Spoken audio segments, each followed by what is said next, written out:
aqoon iyo ogaal ugu kaalay Maanmal Academy.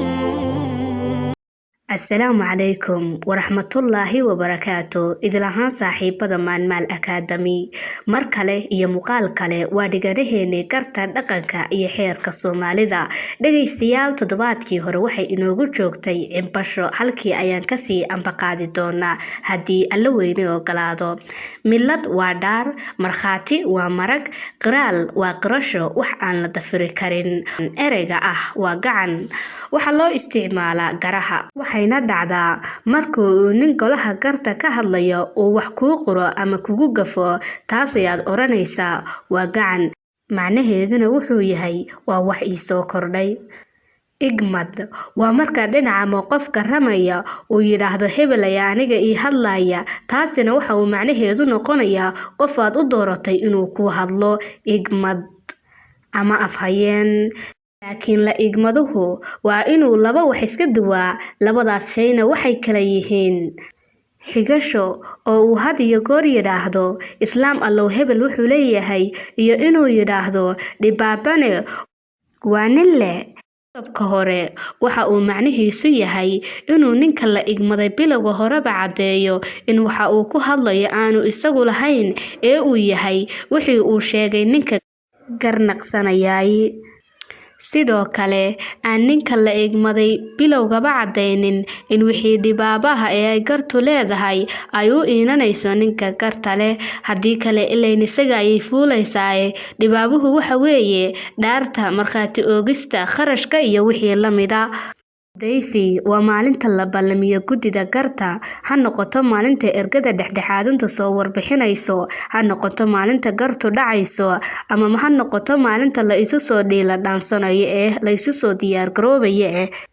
Inta aan garta la gelin waxaa jira waxyaabo haddii ay dhacaan lagu xisaabtamo, waxaana ka mida kiil qaate oo macnihiisu yahay nin wax lagu sameeyay oo haddana wixii lagu sameeyay oo kala sameeyay.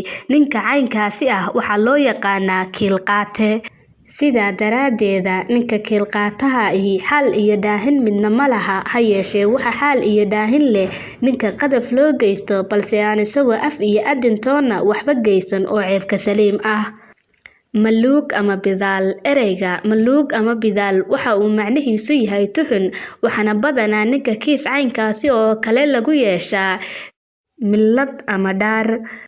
Tusaale ahaan, maluugta ama bidaalka waxaad istisheen masalan nin oo aad gacanta isa saarteen, dabadeed maalin dambe ama mar dambe ayuu ninkii oo hubaysan gurigaaga agtiisa soo maray.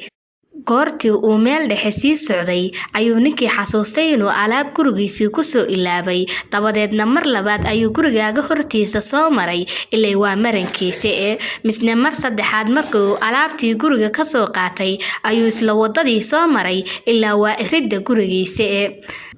Markaas ayaad ninkii waxaad ku tuhuntay inuu u goolaaftamayo ama saxan uu u yahay si uu kuu dilo, isaga oo doondoonaya inuu deegaanka eegto. Haddaba marka aad nin sidaasi oo kale ku tuhunto ee aad dacwad ku soo oogto, waxaad doodaada ku furaysaa.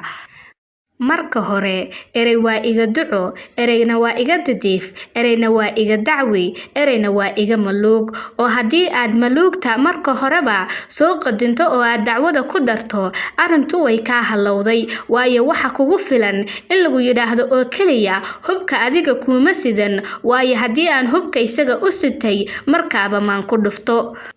Sidaa awgeeda, maluugtii si aad meesha dhaar ugu yeelato waa inaad arrinka bidaal ka dhigtaa. Bac iyo baarid. Labada erey ee bac iyo baarid waa laba erey oo loo isticmaalo marka qof la gaarsiiyo ama qof la dilo, xaqeedii loo qaybinayo laba qof iyo in ka badan.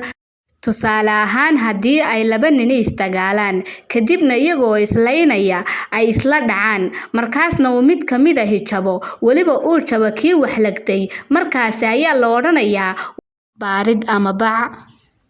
Qoontana wixii lagu xukumo labada ninba waa loo kala badhaa.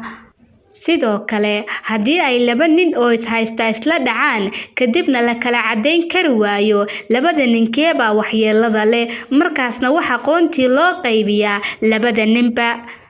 sidoo kale wax kasta oo cid loo geysto millad markhaati iyo qiraal midna ku cadaan waayo ama ha la dafiro ama yaan la dafirin xukunkeedu waa qayb waxaana loo qaybiyaa cidda haysata iyo tala haystaba tiradoodu intay doontaba ha noqotee tusaale ahaan 5 nin oo aroos jooga ayaa 5tii nin waliba riday rasaas kadibna waxay ku dhacday nin oo ku dhintay ama ku dhaawacmay laakiin waxa la garan waayay 5tii nin ee rasaasta riday ninka ay rasaastiisu ku dhacday oo mid waliba wuxuu yiri aniga rasaastaydu kuma dhicin ama anigu rasaas waan riday laakiin ma ogi inay ku dhacday iyo in kale sidaa awgeeda marka ay sidaasi dhacdo ee arintu ay halka marayso ninka rasaastu ku dhacday ee la garan waayay 5tii nin ninka ay kaga dhacday rasaastu waa loo qaybiyaa qoontiisii ama magtiisii dhageystayaal inahaasi ayaan ku soo afmeeraynaa xilqadeeni maanta aniga iyo dhammaan saaxiibada Maanmaal Academy waxaan idinkaga tagaynaa sidaas iyo